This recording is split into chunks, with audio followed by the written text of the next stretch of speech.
Hi everybody, welcome back to my channel. My name is Courtney Poole, and if you're new here, I'm a nutritionist, and one of the areas that I specialize in is helping people with healing compulsive eating and food addiction. And today's video is going to be on that particular topic.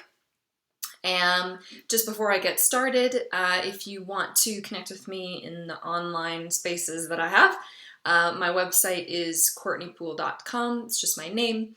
And I also have a number of social media accounts that are just also under my name, so you can search me and feel free to contact me there. I do offer one-on-one coaching, and so you can contact me about consultations and coaching there as well. So today I want to tell you a story about the first time that I forgot that I had chocolate. And I want to tell the story for a reason. I'll tell you more of the reason later. I'm going to tell you the story first. But basically it's a story to help illustrate what it actually looks like when compulsive eating is healing, what that process actually looks like, and when you're really dealing with the root causes. So I'm going to tell you this story first, and then we'll kind of go into everything else after that. So first, though, I want to set the scene for the story. So as some of you would know who have followed some of my other videos and listened to them, I came from a background of quite severe compulsive eating and food addiction for pretty much all my life. And I used to be a person who was very hyper aware of all of the food in my environment. So, you know, if I was living with people, like I was aware of what food was there, where it was, how much was left. When people were eating it, I was aware of it. If I was living by myself, you know, I always was aware of what food was where. And I was also just like really compulsive with food, of course, myself. So like I was obsessed with food. It was the only thing that I really thought about like all day, whether that was like what I should eat, what I shouldn't eat, you know, thinking about how I wanted something but I really shouldn't, eating it, and then, you know, being upset, thinking about like calories. Like there was a lot of stuff around it, but also just like I was just obsessed with food, like, and I didn't want to be because it caused weight issues for me, but like I was just really into it. Like it's been my favorite thing. It was my favorite thing for a lot of my life. And so, you know, I was also that person who, like, if I went to the grocery store and got food, I would eat a lot of it on the way home. Before I even got home, it would be done. It would be gone. Sometimes I lived in places that the grocery store was only a 5-minute drive from my house, and then in some cases, the food survived some of the drive home because it wasn't very long. But then I would eat it all, like, you know, walk in the door and I was eating it. And food just did not last in my house past like a few hours, or maybe like it didn't last overnight. Or if it did, it was like an extreme amount of willpower to not eat things just right away. And most of the time I did, whether it was like a 1 pound or 2 pound bag of cashews, I might eat all of that. A pint of ice cream, you know, I would just eat everything really compulsively. I couldn't leave stuff, you know, I couldn't leave things overnight. I couldn't leave things out. I couldn't leave things on the plate. I couldn't leave things for tomorrow. If I was in social situations where there was food, I was always really fixated on the food. I would be in conversations with people pretending to be present, trying to be present, but really thinking about the buffet that was there, wanting to go over and eat more, being aware of who was eating what and how what was running out, like that type of sort of hypervigilance. It's kind of like, so I don't have kids, I don't know what this is like, but sometimes when people say, yeah, when you have a kid, it's like a part of your brain is always like with them, no matter what they're doing. I always felt like, I kind of had that with food. It was like a part of my brain wasn't with me. It was with, like, my attention was always with where the food was, how much was there, and whether it was safe or going or should I eat it. Like I was just Anyway, and so I wanted to kind of set the stage just to explain how hypervigilant of food I was, how aware of food I was always in my environment, how compulsive I was with food, and all of that type of thing. So that is how I had been for a number of years, and to some extent my whole life. Now fast forward a little bit, and I had been working on my relationship to food using techniques and methods that I often describe in the videos. And I had started noticing things were changing a little bit. So when I say a little bit, I was noticing that as I was working on the root causes of why I had always done this stuff with food, I would notice sometimes, for example, that the level of binge that I wanted to do was a little bit less. So I still wanted to a lot of the time, but I didn't need to eat as much when I did it. I had started to notice I was a little more comfortable with waiting till I was hungry to eat. So I was noticing some of these changes in the severity of my compulsion, when I wanted to eat, how much I wanted to eat, what I wanted to eat, and starting to notice that I was a little bit more okay with certain like waiting or not going as overboard. But the truth is, like, I was still very much in the kind of mindset and behavior that I was describing a bit ago. But some things had started to change a bit. I'd started to notice some things. And one day I got into my car to go to work, and I opened up, I had like a middle console between the seats that had I think my sunglasses were in it or something. And I opened it up, and there was like a chocolate, kind of like a dessert bar type of thing, treat in the console. And I looked at this bar and was like, I was stunned. I was like, I forgot a chocolate treat. Like, I forgot about it. I forgot that it was in here. I forgot that I bought it. I forgot to eat it.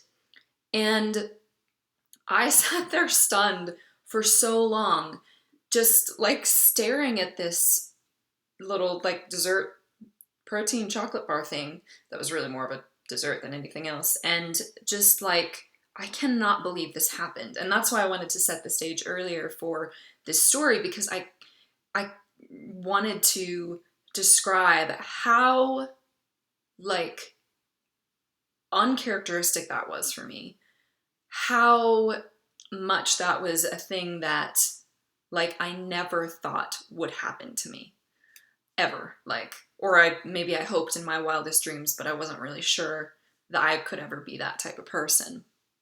So that's really the story.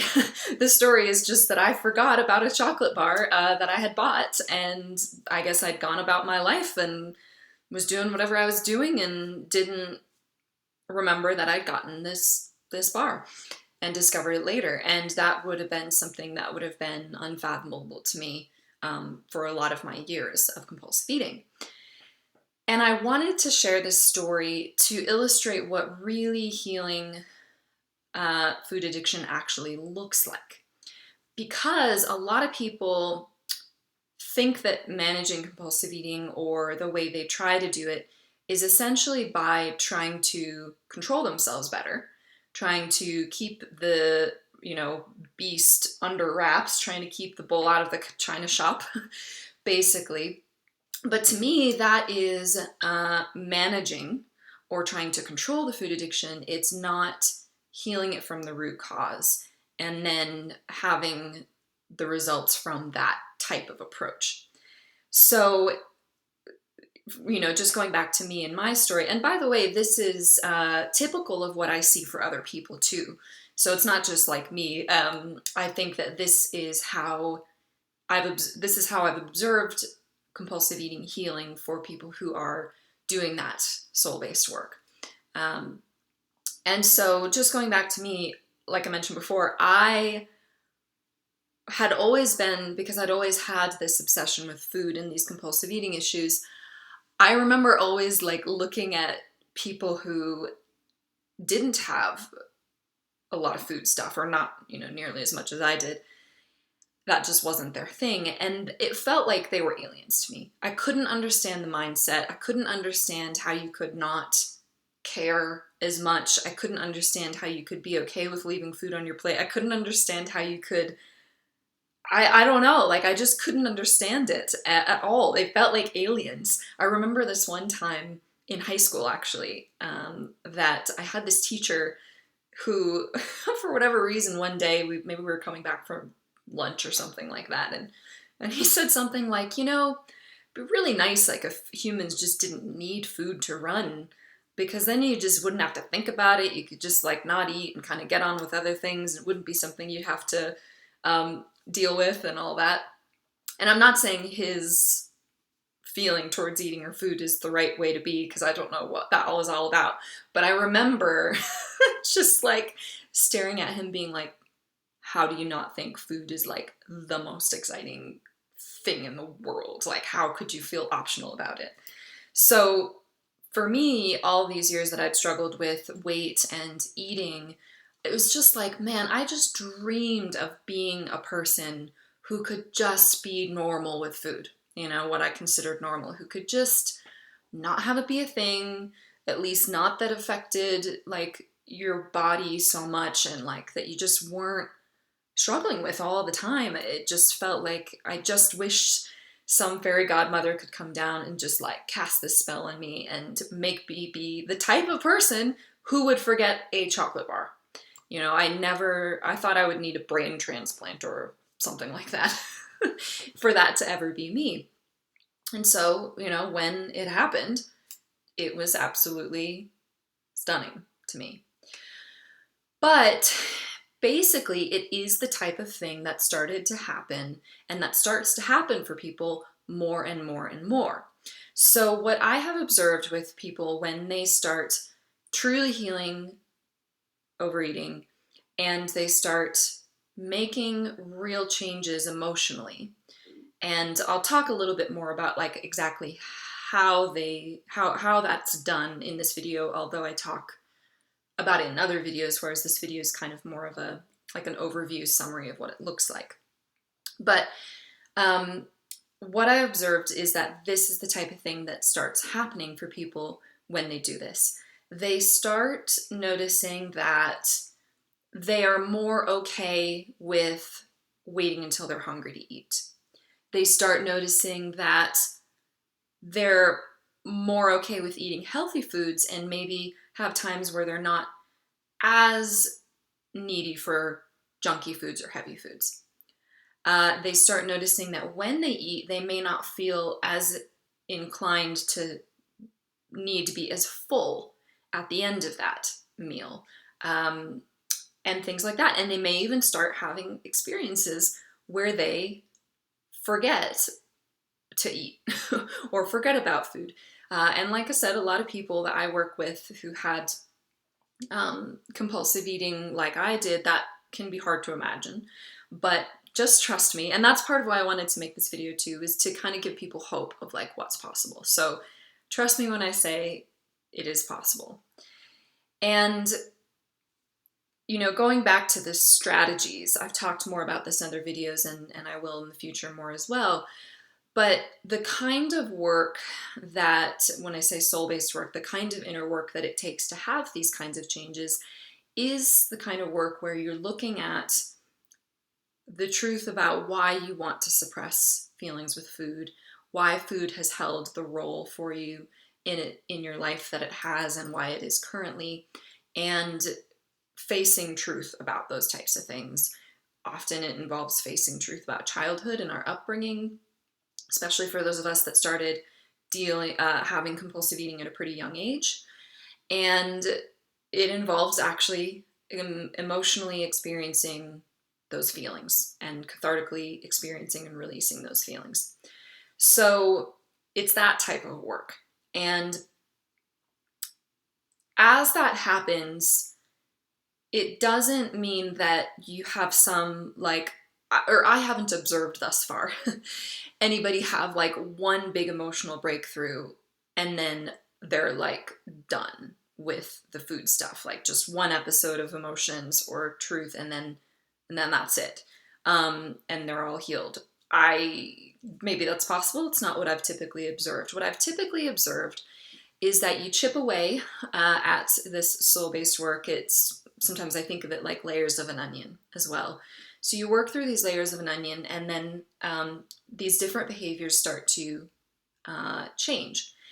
And another way to describe it is like I often describe it like it heals by percentages. So if I think of like my binge eating as at its worst expression, it was like the more that I've dealt with some of the root cause issues, then it became that my eating was like 5% better overall, right? So it doesn't mean that I was perfect and I still was kind of all over the place, but it just meant that in these different ways, I noticed it was a bit better.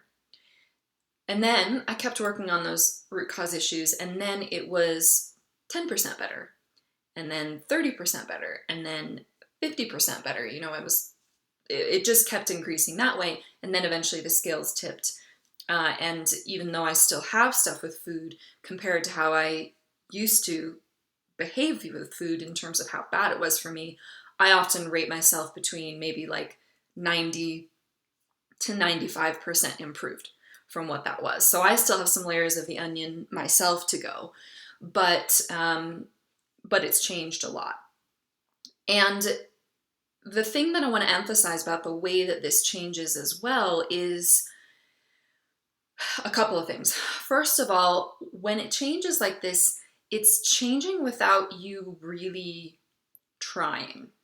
So what I mean by that is like, and this is why I wanted to share the story specifically about the chocolate bar and me forgetting, because forgetting is like, it's like literally the opposite of trying.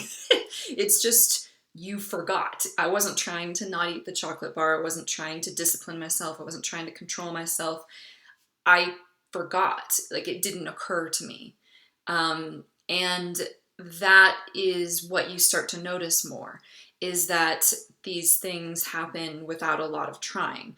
Now, I probably should clarify that, because I did notice for myself as it healed, there were times where I still had to sort of try not to do, like I still had to try not to be compulsive, but it sort of was like a little bit easier to try not to, if that makes sense. And then there were other times where things just happened, like the chocolate bar, where I wasn't trying to do anything, and it just was, this plant is too close to me.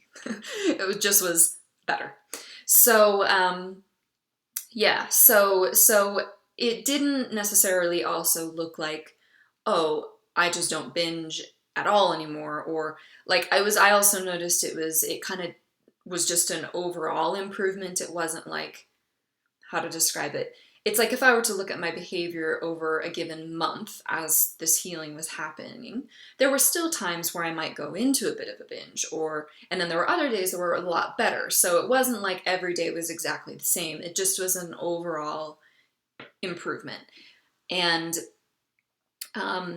it felt like as I did that, those kinds of changes in my behavior became much easier, and they weren't happening because I was buckling down and like forcing myself into being that way. So the other thing I want to emphasize about these changes is that when you make a soul-based shift and you properly deal with the root cause emotions and really let yourself feel through all of that, the shifts that you have with food are permanent. So that is another very key thing. It's not only that it happens without you doing as much trying, but it's also happening in a permanent way. So for example, I never worry that I'm going to go back to what I used to do with food. Like, I just never worry. I can't imagine why I would want to do that. It's never something that I feel afraid of. I do feel sometimes worried about the percentage left that I have, to heal my compulsive eating, the tendencies that I still have. And some of that, but I don't ever worry about going back to what I used to do because I just know that there's been a change. I know that doing that with food isn't going to help anything. I know that I've got more faith in my ability to deal with my emotions, and I've got more belief in the importance and benefit of dealing with emotions than I used to. I am less willing to make myself feel bad than I used to. Don't get me wrong, I still am sometimes, and I still have issues with self-love and food, but my self-love with food and eating has improved from what it used to be. And so it's like, I just think it's so interesting because so many of us who have struggled with food addiction, we, like I mentioned before, we wish there could often be this fairy godmother that could just make this magic thing happen. And what I always want to tell people is like, the magic things that you just wish could happen for you, they are actually possible. Getting to become a person who forgets about food, or who just doesn't feel it's that much of an issue and it doesn't dominate your life anymore in the same way, and you're not doing things with it that cause issues with health and weight. Like that type of seemingly magical thing that sometimes feels so far-fetched, it is possible. But the piece that most people miss is most people are afraid, and I understand, are afraid or hesitant to actually do the kind of emotional healing work that can create those changes. And I understand that because it can be painful and it can be challenging, especially when it often involves dealing with childhood stuff and stuff with our parents, and facing sometimes things in our current lives that are not working, that we don't want to see aren't working. And there's all these things that are challenging about it. But if we're willing to do it, I feel so passionate about it because I feel like if we're willing to do it, then these seemingly magical things that we have always wanted to happen can happen. So like for me now, you heard kind of the before snapshot of what things were like for me. Now, I forget about food often. I often have experiences where I go in the fridge and the pantry and I go, oh, I forgot that I bought that. I forgot that I still had that. Or like I ate half of it and then I forgot that I had the other half. and not just like, oh, I bought, green beans and forgot about it. Like I'll forget about exciting food, stuff that, when I say exciting, stuff that sometimes still holds a glow for me in terms of food addiction. Like I'll forget about desserts, or I'll forget about, chocolate or things like that. Not always. I sometimes still have my vigilant thing kick in, but like it happens to me regularly now. I'm also much more comfortable with leaving food on the plate. I mean, food lasts in my pantry for days and weeks, and maybe if it's frozen, months. And, I don't have this thing anymore where I just can't, like food just doesn't survive past the same day. I am, gosh, what else? I mean, I'm more likely to leave food on my plate and feel more comfortable with that. I do sometimes forget to eat because I get caught up in life and doing other things, and hopefully, I'm enjoying it. So sometimes that's why.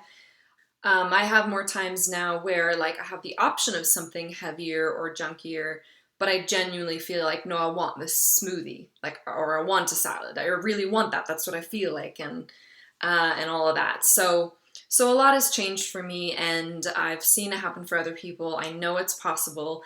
The main reasons that I wanted to tell this story were twofold. The first one was to give people kind of a picture of what really healing compulsive eating actually looks like as you go along and as you do the underlying, the work on the underlying emotions, what it looks like. And then the second reason was I wanted to encourage people to really be willing and open to doing the difficult emotional work, and the soul-based work because these kinds of things are possible, and because there's such a light at the end of the tunnel of that type of thing, you know? I know for me, if I look back, there was probably a big part of me that was not sure whether dealing with the pain and anger and rage and sadness and just fear and all this stuff that has been under my use of food, I don't know that I was convinced that it was going to be worth it. Like, was it really going to change anything? Was it really going to make an impact if I went down that rabbit hole? Like, was it going to be worth the challenge of it?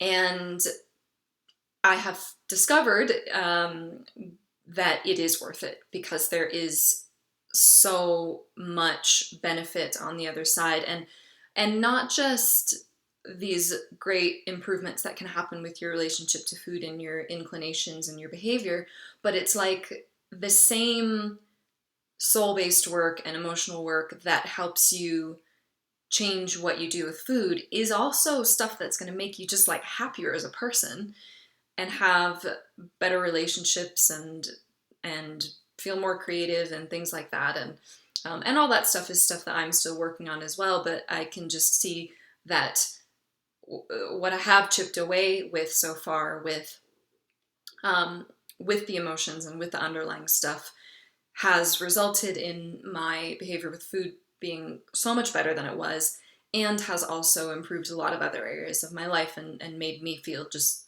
much better than I used to in a lot of other ways that aren't specific to food as well. So I hope this is helpful and encouraging, and I hope it also gives some information on kind of like what signs and signals you can look for to know that, like, okay, I am really making progress on this. And as always, I recommend the Divine Truth material for more specific help in understanding how addictions work, including food addictions, and more details on how to actually access those emotions and feel them, and basically all the strategies that result in the kinds of changes that I'm talking about in this video. So I will link those videos in the description below, and you can also find them at divinetruth.com. So I will also keep making videos about my personal experience, you know, in doing the emotional healing work, and I think that's it for now. So I'll talk to everybody soon, and good luck with everything. See you soon.